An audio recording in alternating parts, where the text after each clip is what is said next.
Bueno, proiektu hontara hurbildu gara, euskaraz bizi eiteko esfortzu batin behar da, zoritxarrez, herrialde honetan, baina beharrezkoa dela, eta guk prest gauz eiteko, egon izen gara hasiera batetik, bizibilizatzeko, erakusteko, komunikatzeko, gauzak garatzeko, eta gure artean berbaitiko nahiz eta gurelako enpresa internazional baten kanpoko jende asko egon be. Guk hildo bardinetik eiteko asmoa ekogu, gero dauz inertziak eta, dano dakigu zeintzu diren azken baten herrialde honetan, guk barruen badau kopuru handi bat euskaldunena, baina beti da un honor, haitu beste hauen haiten, nezta bertokoak izan.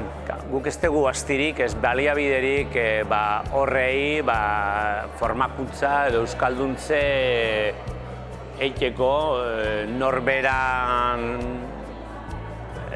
erantzun kizunan barruen geratzen dela uste dugu, baina guk enpresa moduen, dugu kriston esfortzuetik gure webgunea, gure dendatan komunikazioa dena euskaraz izatea.